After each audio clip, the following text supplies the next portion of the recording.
Un saludo muy cariñoso para todos los compañeros y compañeras, los aliados, las aliadas de las escuelas de perdón y reconciliación en Perú, que este año cumplen 10 años de haber empezado a vivirla, pero también a propagarla por todo ese lindo país hermano del Perú.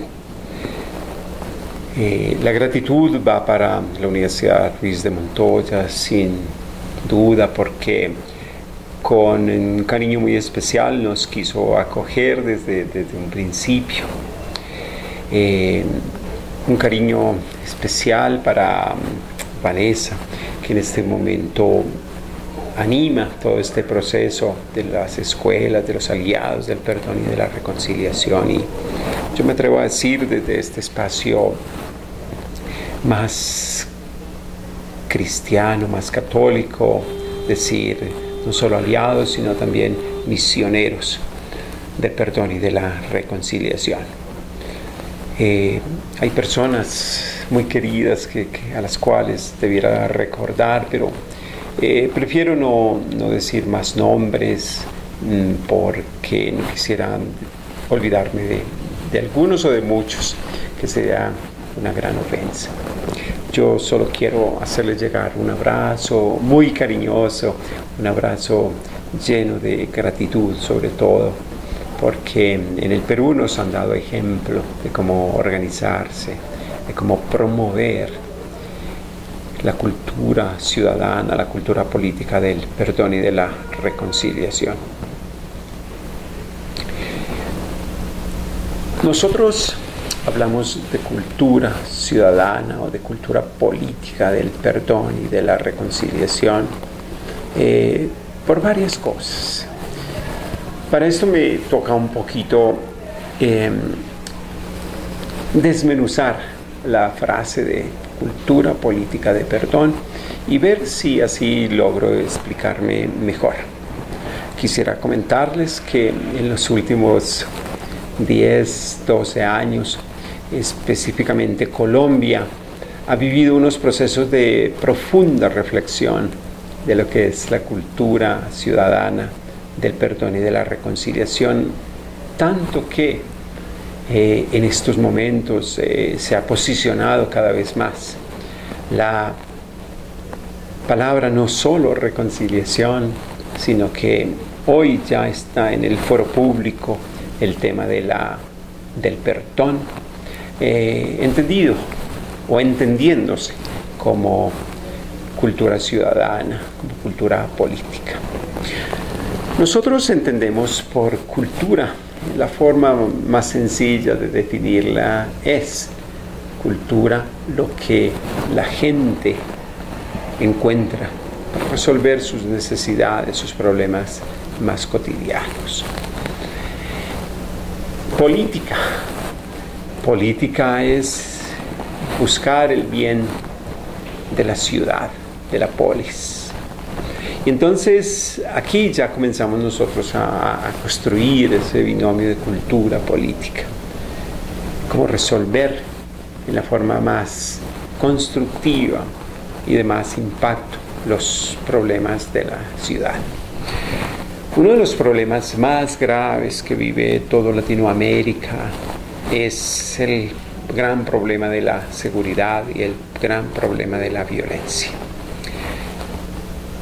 Este continente es el continente más violento de todos los continentes.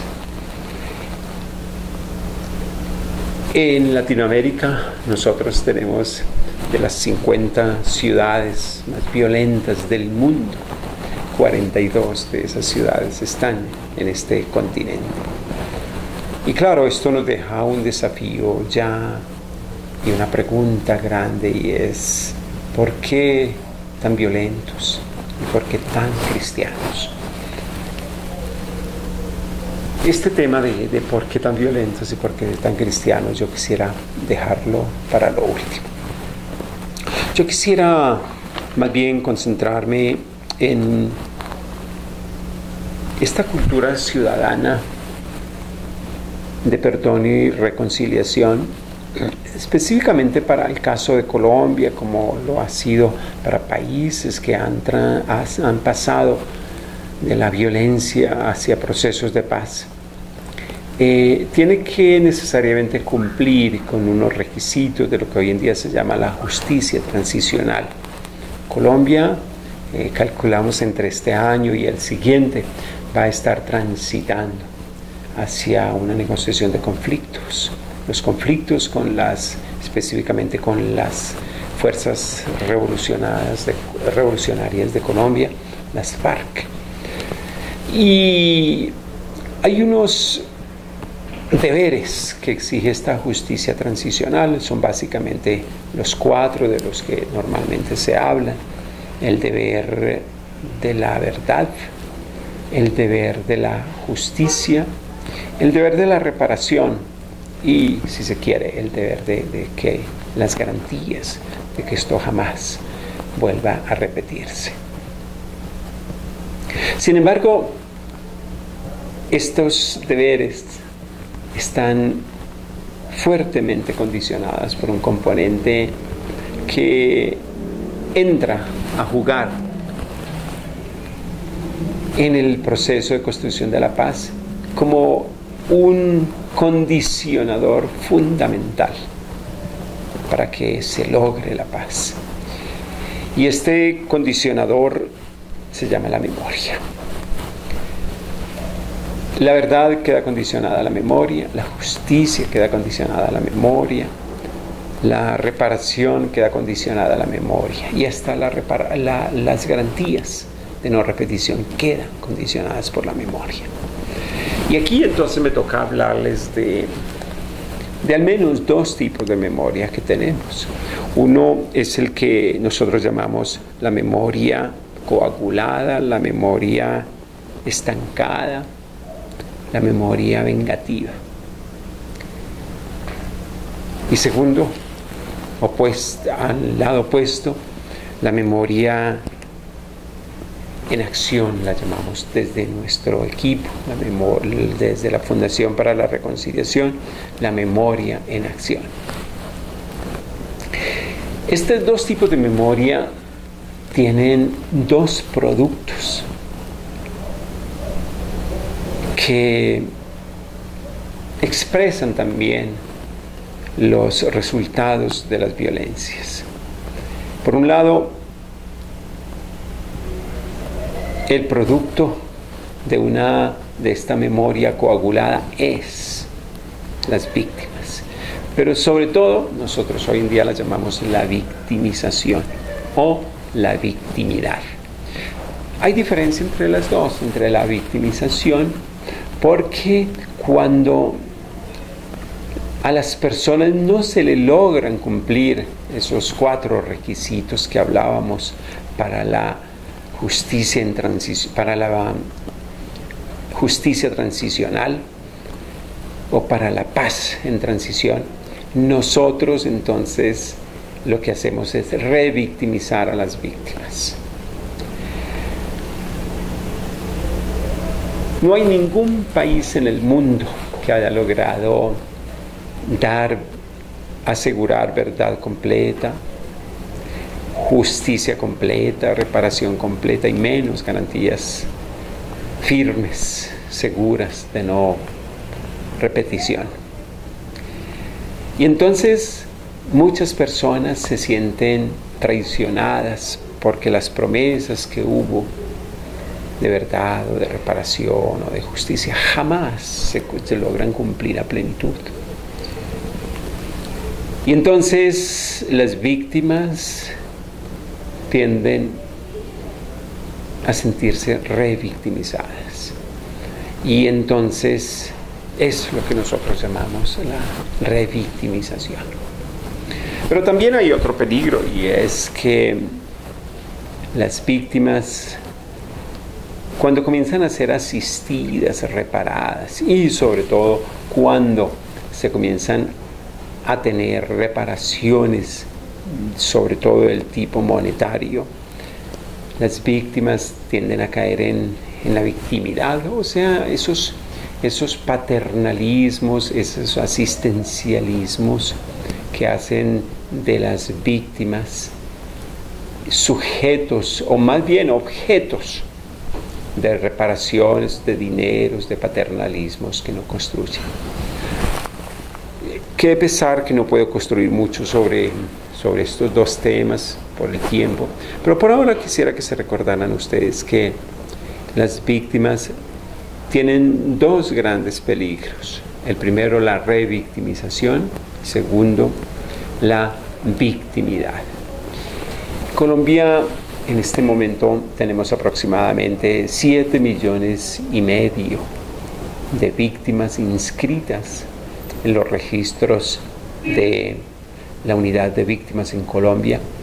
Y ya después de 3 años, casi 4, que se lleva implementando con las víctimas un ejercicio de garantías de esos 4 elementos que yo les hablaba a ustedes de cuando un país está en transición hacia la paz.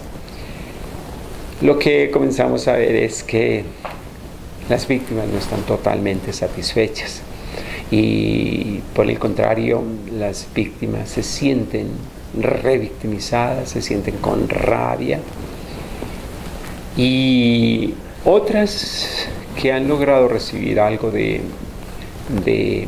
reparación, otras víctimas han caído también en el paternalismo, en el asistencialismo y en fin en la dependencia de los apoyos del Estado. Esto quiere decir que nos toca entonces tener mucha atención a este tipo de memoria, la memoria coagulada, la memoria estancada. En Colombia existe una unidad de la memoria, y una de las críticas también que le hacemos a la unidad de la memoria histórica es que se está quedando solamente en registrar los hechos tal y cual como lo cuentan las víctimas, y eso es mucho.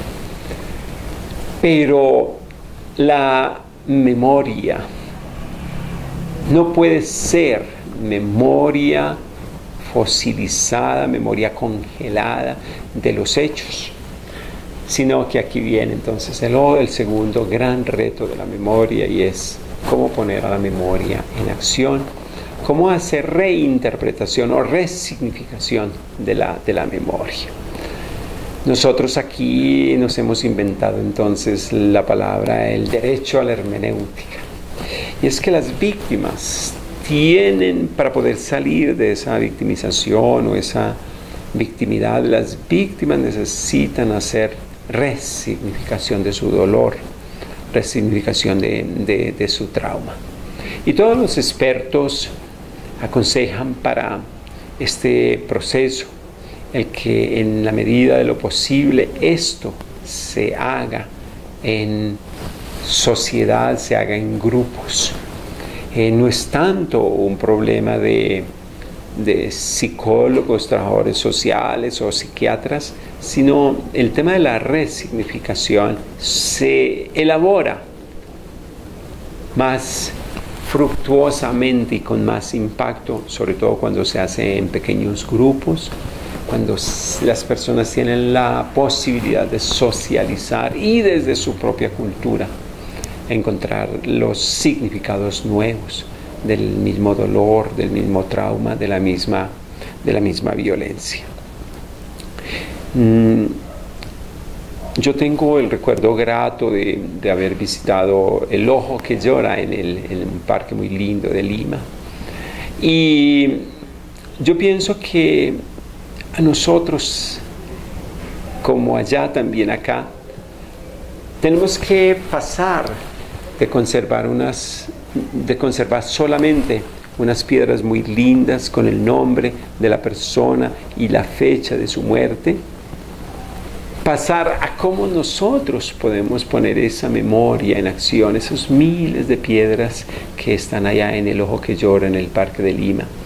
Cómo transformar esa memoria en una memoria que se ponga en acción y que dinamice energice el mismo cuerpo humano y el cuerpo social, que energice a la polis.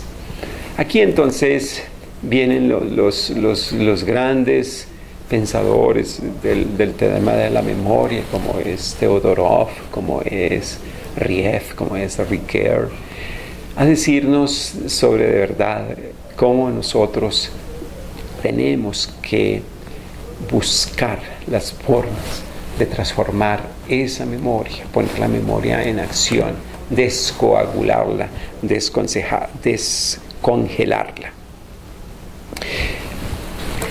La experiencia nuestra es que las escuelas de perdón y reconciliación buscan precisamente ayudarle a las víctimas a hacer ese giro narrativo, esa reinterpretación, esa hermenéutica nueva. Y por tanto, lo que vemos con satisfacción en un creciente número de países y de ciudades es que las personas que logran salir de la memoria coagulada son precisamente personas que logran reenergizar sus vidas.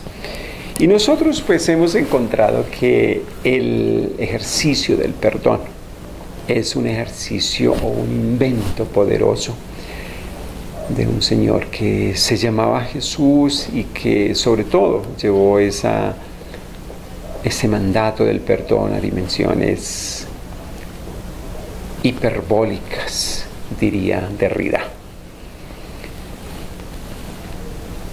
Este tema de la memoria tiene implicaciones muy importantes, porque obliga sobre todo a recordarnos a todos nosotros de algunos elementos indispensables hoy en día y conclusiones a las que hemos llegado nosotros en la Fundación para la Reconciliación sobre el tema del perdón. Si yo puedo hacerles un resumen muy sencillo de qué es el perdón, yo simplemente digo, el perdón es un ejercicio de transformar la memoria. Y entonces la memoria, en lugar de que me lleve a la venganza, a la retaliación, la memoria nueva, la memoria en acción me lleva a la bondad, a la compasión. Y un primer ejercicio de bondad y de compasión es hacia uno mismo. Aquí entonces comenzamos a hablar de lo que yo llamo o llamamos la autorreparación. La primera reconstrucción del tejido humano lo tengo que hacer yo mismo. Mi tejido humano ha sido lacerado, ha sido herido.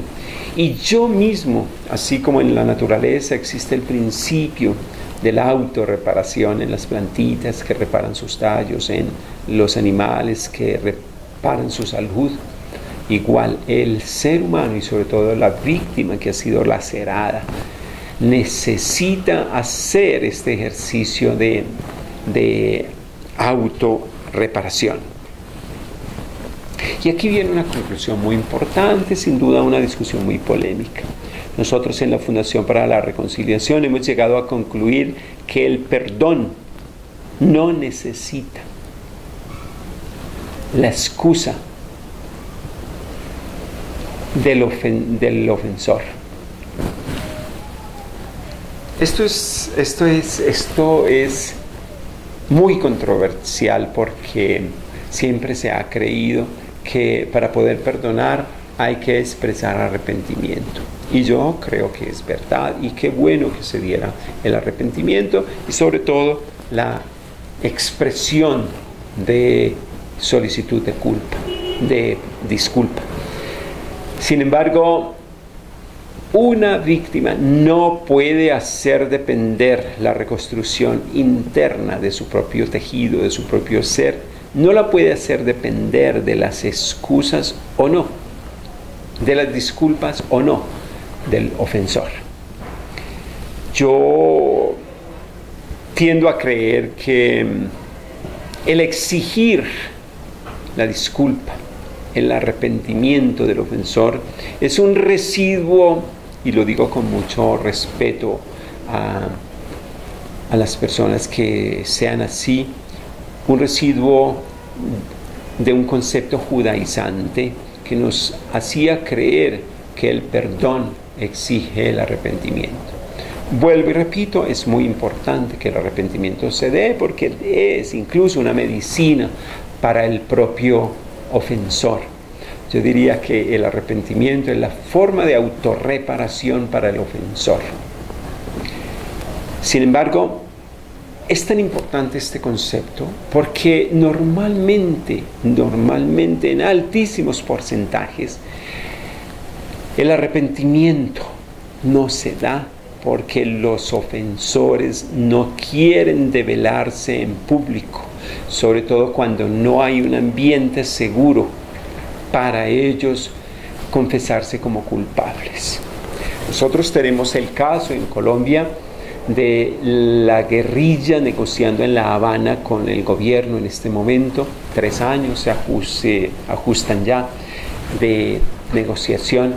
Y sin embargo, una de las críticas grandes de los colombianos hacia la guerrilla es que ¿por qué no han pedido perdón? ¿Por qué no han pedido excusas? ¿Por qué no han pedido disculpas a los miles y miles de víctimas colombianos?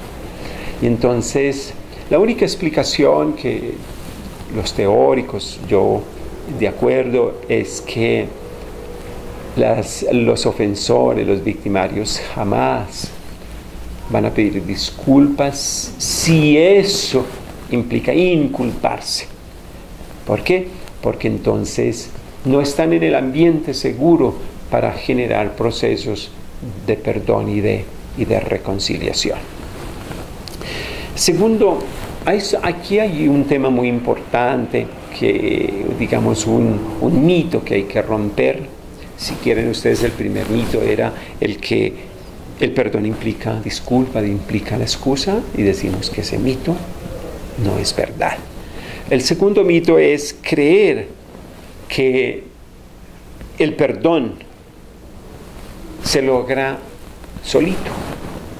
Y sí, hay personas con una sabiduría interna maravillosa que logran hacerlo. Y yo diría que son normalmente las personas humildes, las personas más sencillas. Un grande autor en temas de perdón que se llama Everett Worthington acostumbra decir que la virtud más necesaria para el perdón es la humildad.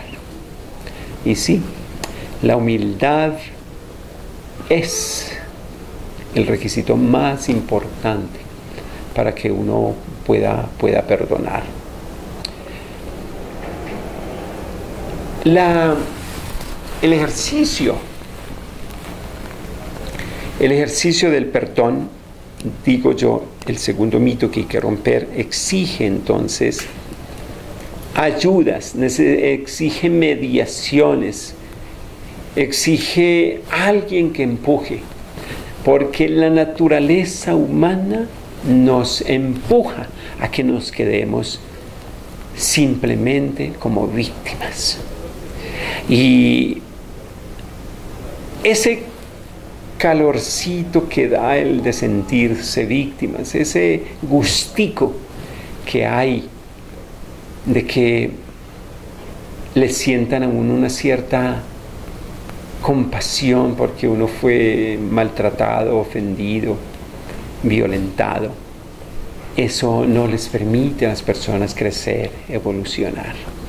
Y tenemos necesidad de que alguien venga y empuje a los que han sido víctimas a decirles: tú no te puedes quedar de víctima, de ser víctima. Tú tienes que hacer un ascenso humano, un ascenso evolucionario.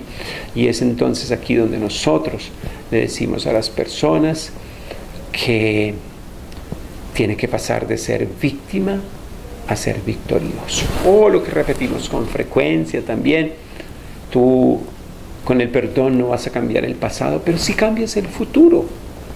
Si te quedas de víctima, te quedas en el pasado. Si te quieres volver victorioso, tienes que mirar hacia el futuro.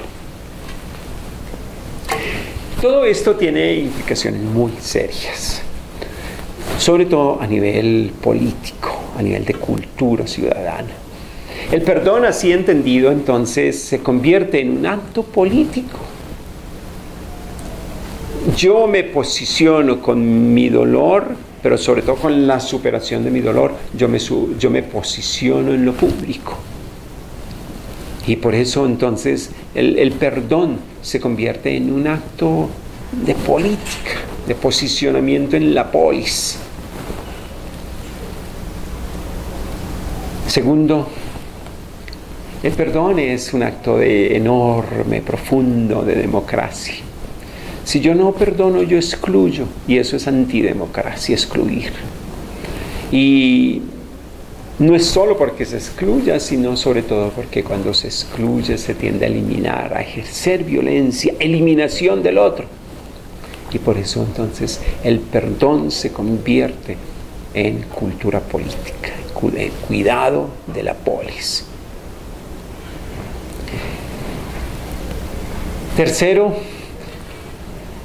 el perdón es tal vez la expresión más fuerte y más clara de lo que nosotros, o mejor, de lo que hoy la cultura política trata de fortalecer en el mundo, y es lo que se llama la cohesión social. La persona que decide perdonar hace un pacto consigo mismo, y es: yo no voy a ejercer, no voy a practicar la retaliación, la venganza.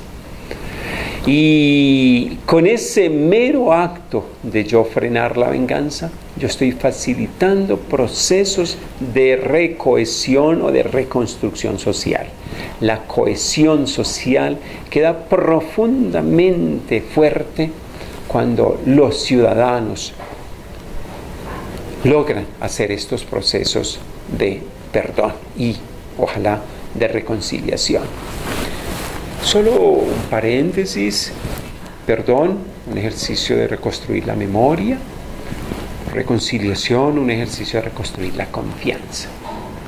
Entonces, estos dos temas, perdón y reconciliación, diría yo, tratando de ir concluyendo, que son expresiones exquisitas de cultura política, de cultura ciudadana.